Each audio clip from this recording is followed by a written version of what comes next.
Le PSG n'est toujours pas sacré champion, il va falloir attendre encore un petit peu. Le PSG nous avait fait très peur ce soir-là, notamment avec ce but marqué dans les tout derniers instants par Gonzalo Ramos qui égalise face au Havre. Donc dans cette vidéo, on va revenir sur le débrief de ce match-là, ce gros match qui s'est déroulé 3 partout entre le Havre et le PSG. Un très gros match qui nous a d'ailleurs fait peur du côté du PSG, et le Havre qui a réussi à tenir tête à ce gros du PSG. Donc félicitations à eux. Encore une fois, il y a du positif et du négatif à en tirer de ce match-là. Encore une fois, ça n'a pas été le plus beau match non plus du côté du PSG. C'était compliqué pour eux également, offensivement et défensivement. Donc on va essayer de revenir sur tout ça dans cette vidéo. Donc si la vidéo vous intéresse, n'hésitez pas à vous abonner et à liker. Et sur ce, je dis comme d'habitude, bonne vidéo à tous. Donc on va revenir déjà sur la compo du match qui a été donnée du côté du PSG. Donc il y a eu pas mal de rotations également, que ce soit du niveau gardien, attaquant, peu importe le poste, il y avait pas mal de rotations.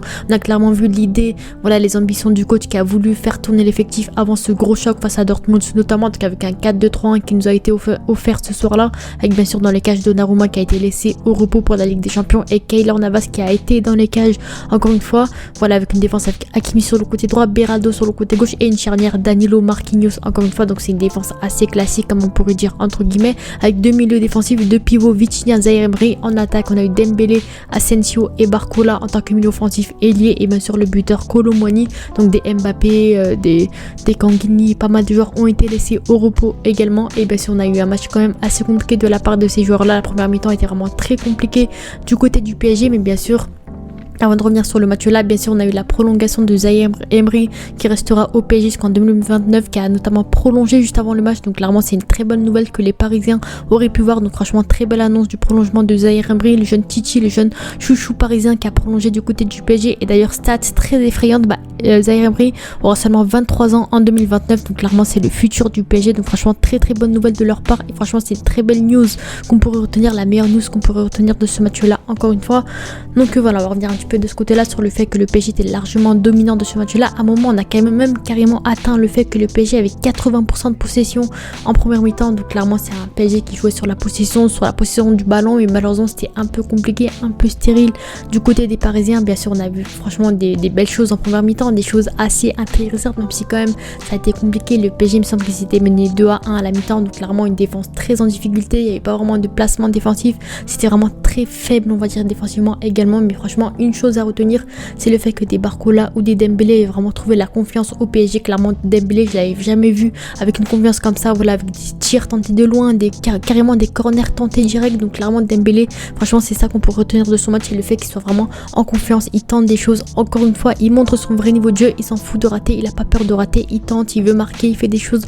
Donc clairement, c'est un point positif. Certes, il a pas offert de stats, on va dire, il a pas offert de très belles choses également dans le jeu, mais clairement, c'est un joueur qui a proposé des choses, qui a tenté. Donc clairement, c'est une chose assez intéressante. Il y a un point assez positif du côté de Dembélé dans ce match là, pardon, même si quand même il a joué qu'une seule mi-temps, il est sorti à la mi-temps également. Donc voilà, on a vu clairement que le premier but à vrai s'est joué sur une très belle action. Voilà, c'était compliqué du côté du PSG, c'est une sorte de contre-attaque. Le PSG était vraiment placé très haut défensivement, c'est ce qui fait que ça a été compliqué le fait de se replacer défensivement. Danilo qui garde pas son joueur, Hakimi également qui garde pas son joueur, et derrière, voilà, des André Ayew et voilà des Opari, ou je sais plus vraiment comment il s'appelle exactement, le joueur a marqué son but au deuxième poteau sur Navas, qui aurait peut-être un peu mieux proposé, même si comme il n'est pas fautif à 100%. Donc clairement, je peux pas vraiment jeter la pierre sur Navas clairement, mais clairement c'est une très belle action de la part des Havrais qui ouvre le score, qui met une clim clairement au PSG sur ce premier but là. Donc clairement, franchement, il n'y a pas vraiment grand chose à dire sur ce but là, malgré juste le fait que Danilo et Hakimi n'avaient pas gardé leur joueur également.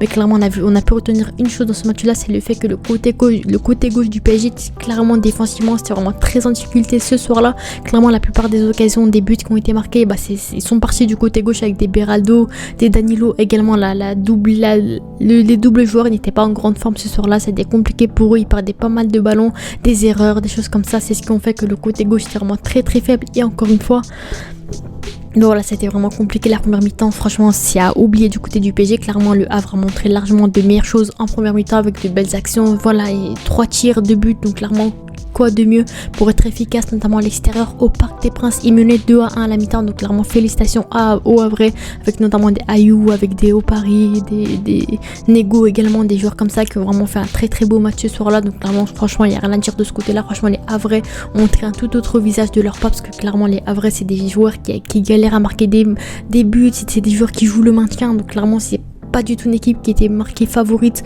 dans ce match-là. On sait clairement que le PSG, notamment s'ils gagnaient ce match-là, ils pouvaient notamment fêter leur titre dès ce soir, mais clairement ça n'a pas été le cas. Le Havre a vraiment été très très bonne du coup contre le PSG, donc clairement il n'y a rien à dire là-dessus encore une fois.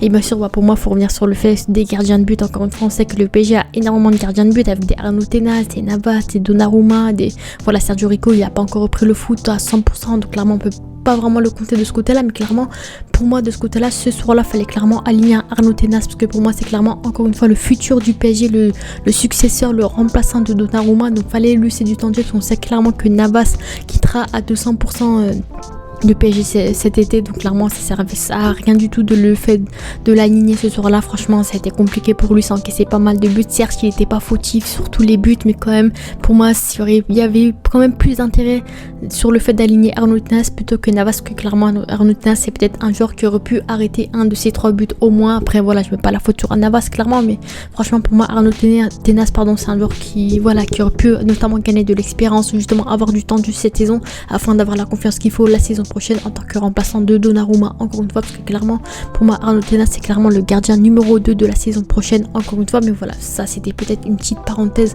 comme on pourrait dire. Et bien sûr pour moi clairement on a vu clairement le PSG en difficulté ce soir là contre un bloc bas, et clairement c'est franchement un point négatif. On sait clairement que le PSG c'est vraiment une équipe dominante en Ligue 1, c'est une équipe qui est vraiment très très bonne offensivement. Franchement c'est vraiment, ça fait des années, franchement c'est les facts, c'est les termes, mais clairement le PSG c'est une équipe, c'est vraiment la meilleure équipe entre guillemets footballistiquement de Ligue 1 depuis des années. On sait clairement c'est une équipe très dominante et très très bonne, donc clairement ils sont habitués à jouer face à des blocs bas, et franchement ce soir là ça n'a pas du tout vraiment été un bon exemple entre guillemets, parce que clairement le Havre c'est une équipe qui a joué avec 6 défenseurs, 5 défenseurs, un bloc bas, donc clairement il fallait s'y attendre. Encore une fois c'est une équipe qui joue le maintien, donc logiquement c'est une équipe qui jouera défensive bien sûr.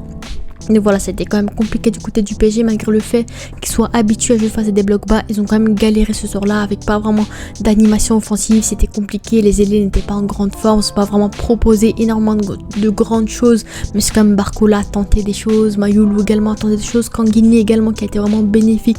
On en reparlera ensuite sur les notes, mais clairement franchement les ailiers ont voulu tenter des choses, des Dembélé, des Hakimi également, mais franchement c'était quand même compliqué. Les buteurs étaient vraiment très absents, mis à part Gonzalo Ramos encore une fois qu'on parlera après, mais clairement ça a été compliqué offensivement du côté du PSG, malgré le fait qu'ils étaient vraiment très présents. Des Hakimi en attaque, voilà, des Zaïre Emery qui essayaient de participer, des Vitinha, des Dembélé, tous les attaquants. Donc clairement il y avait beaucoup d'attaquants, mais en face il y avait beaucoup de défenseurs, un bloc bas, un bus devant les cages, et ça a été compliqué pour le PSG afin de marquer des buts. Donc franchement ça peut être compréhensible. Et bien sûr voilà, on a clairement vu le fait que le PSG et Luis Enrique s'en foutaient entre guillemets un petit peu de ce match là. Si franchement on sait clairement que le PSG sera tôt ou tard champion de Ligue 1, donc clairement on a clairement vu dans leur style de jeu ce soir là, dans ce match là, tout simplement que franchement le PSG c'est une équipe qui avait la tête à Dortmund, comme on pourrait dire, qu'on a vu clairement les rotations, les joueurs qui n'étaient pas à 100%, le fait qu'ils fassent match nul contre une équipe qui joue le maintien, qui galère depuis des années. Il me semble que le Havre là c'est seulement 2 victoires depuis le début de saison, donc clairement voilà, c'est pas ouf le fait de faire un match nul contre cette équipe. Encore ils ont esquivé le pire, ils sont passés près du pire, on va dire, ils ont évité la défaite, parce que voilà quand même faut pas perdre contre une équipe qui joue le maintien, même si quand même ce soir là pour moi clairement, faut dire les termes, pour moi clairement le Havre a été bien plus intéressant que le PSG ce soir là, offensivement, bon défensivement aussi ça a été intéressant, Loris, Nego, pas mal de joueurs qui étaient intéressants, des Abdoulaye Touré également, mais voilà pour moi clairement le Havre c'était une équipe bien plus intéressante dans le football et dans le jeu que le PSG, même si quand même le PSG a réussi à remonter au score et à faire de belles choses, et félicitations à eux encore une fois. Mais voilà, en tout cas on va revenir sur les notes encore une fois. Keylor Navas, pour moi clairement je sais qu'il n'est pas fautif sur les buts, c'était compliqué pour lui, la défense n'était pas vraiment présente en première et en deuxième mi-temps, mais clairement je lui mettrai la note de 4 sur 10, parce que pour moi clairement voilà, Keylor Navas ça a été compliqué pour lui, on voit clairement qu'il manque de rythme, il a pas plus vraiment son niveau de prime comme à l'époque avec le Real, donc clairement ça a été compliqué pour lui. Et franchement 3 tirs de but marqués en première mi-temps, certes il n'est pas fautif sur les buts à 100%, mais clairement pour moi sur le premier but par exemple il aurait peut-être pu mieux faire entre guillemets, même s'il touche le ballon, voilà c'était compliqué, mais clairement il aurait peut-être pu mieux faire. Mais voilà, encore une fois je ne remets pas la faute sur lui, donc clairement 4 sur 10 on peut dire que ça peut être intéressant. Encore une fois, bien sûr, Hakimi, pour moi 6,5 sur 10, parce que pour moi clairement Hakimi ça a été l'un des joueurs les plus intéressants du côté du PSG ce soir-là, et je vous le dis et je vous le redis, pour moi clairement Hakimi a été bien plus intéressant car Randal Kolo Muani en pointe, c'était un joueur très présent qui a tenté pas mal de choses, qui était présent en défense, en attaque, qui franchement faisait pas mal d'appels de balles en attaque, qui était présent, investi à 100%. Clairement, c'était l'un des seuls joueurs à s'être donné à 200% dans ce match-là. Donc clairement, Hakimi, franchement, c'est une performance à retenir, à mentionner et à respecter encore une fois. Parce que pour moi, Hakimi, c'était l'un des joueurs les plus intéressants parisiens ce soir-là. Franchement, très très bon joueur. Donc moi, 6,5 sur 10, il est auteur d'un but également. Donc clairement, franchement, il n'y a rien à dire encore une fois.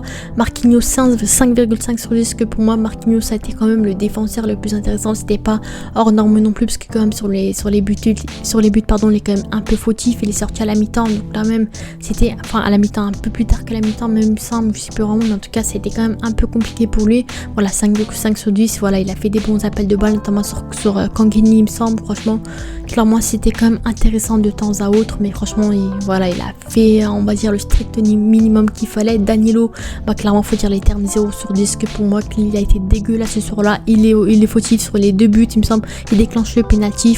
Donc franchement, pour moi, Danilo, c'est clairement 0 sur 10.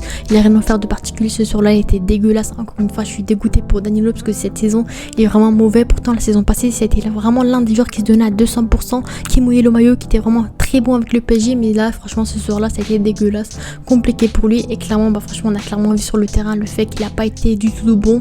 Donc pour moi, clairement, 0 sur 10, il est fautif sur tous les buts. Et voilà, malheureusement, c'est la vie. J'espère qu'il va pouvoir se rattraper sur les prochains matchs. Donc Beraldo, 4 sur 10, parce que pour moi, clairement, faut le dire et le redire, clairement, latéral gauche, c'est clairement pas son poste. Lucien Enrique l'a peut-être pas encore compris, mais clairement, pour moi, en tant que défenseur central, Beraldo est vraiment bien plus intéressant, encore une fois. Mais pour moi, franchement, on sait clairement depuis qu'il est arrivé, franchement, il a joué quelques fois à latéral gauche, on a clairement vu qu'il était en grande difficulté. Certes, parfois il envoie des bons ballons, il est intéressant, mais défensivement, en tant que latéral gauche, c'est encore trop en dessous du niveau qu'il faut. Franchement, c'est très compliqué pour lui. Et franchement, voilà, il tient pas ses joueurs, c'est compliqué. Certes, voilà, c'est un jeune joueur qui arrive d'Amérique du Sud, qui n'a pas encore le niveau de Ligue 1, qui s'est pas encore acclimaté à la Ligue 1, mais clairement, en tant que latéral gauche, il faut comprendre le fait que c'est pas son poste, qu'il faut le mettre en tant que défenseur central uniquement. Et voilà, ce serait déjà bien plus intéressant, on va dire. Mais clairement, pour moi, Beraldo, un peu déçu de sa part ce soir-là, même si quand même, je vais pas vraiment le critiquer, parce que quand même, il a été placé pas à son poste, c'était quand même compliqué pour lui. Mais clairement, 4 sur 10, Vitinha 4 sur 10, que pour moi, clairement, Vitinha un peu déçu. On va pas se cacher, il a joué tout le match, c'était quand même compliqué, il a pas offert de grandes choses, il a tenté des choses par-ci, par-là, mais clairement, il était quand même assez fantomatique, assez transparent. Donc pour moi, Vitinha 4 sur 10, Zaïre Emery, donc voilà, 6 sur 10, que pour moi, il me semble qu'il a été auteur d'une passe D sur le but de Barcola, il a été intéressant, il a offert de belles choses.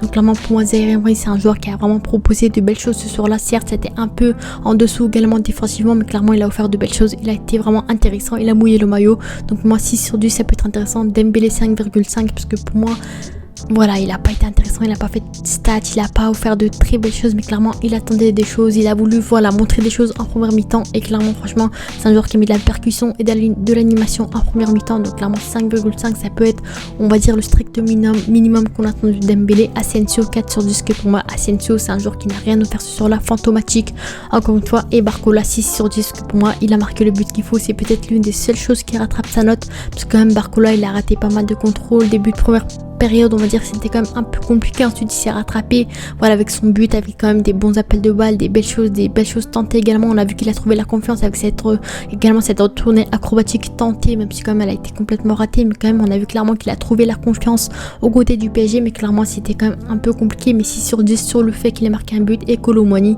fantomatique, voilà, 3 sur 10, que comme il a fait des appels de balles, on va dire, c'était quand même compliqué. Il est revenu dans l'axe, il a tenté quelques ballons, mais clairement, voilà, en tant que buteur, c'est pas encore ce qu'on attend, c'est quand même compliqué pour lui. Pour moi, clairement, Gonzalo Ramos méritait bien sûr d'être titulaire dans ce match-là, parce que clairement, c'est un joueur qui pourrait mériter, c'est un joueur qui a déjà prouvé en Ligue 1 qui méritait bien sûr ce rôle de titulaire. Mais bien sûr, c'était quand même compliqué pour Kolo Muani. Donc clairement, ça montre encore une fois le fait qu'il s'est pas encore adapté, acclimaté du côté du PSG. Et bien sûr, les remplaçants, pour moi, clairement, des Kangini ou des Gonzalo Ramos ont vraiment fait de très belles entrées. C'est des joueurs qui ont vraiment changé la donne avec des passes D, avec des buts. Donc clairement, pour moi, c'est à mentionner. Et bien sûr, des Skriniar, d'Mbappé et des Mayulu, c'est des joueurs qui ont essayé de faire la différence. Ça a été quand même compliqué pour eux, ils n'ont pas offert grand chose, mais clairement, franchement, voilà, il n'y a rien à dire là-dessus, parce que c'est des remplaçants. Je peux pas vraiment évaluer leur match, parce que quand même ils n'ont pas joué énormément. Et pour moi, on passe maintenant sur les tops et les flops. Donc les tops, je mettrais bien sûr Hakimi, peut-être Marquinhos au pire des cas, parce que pour moi, clairement, c'est le défenseur qui a quand même offert le plus de choses ce soir-là. Dites-moi vos avis en commentaire.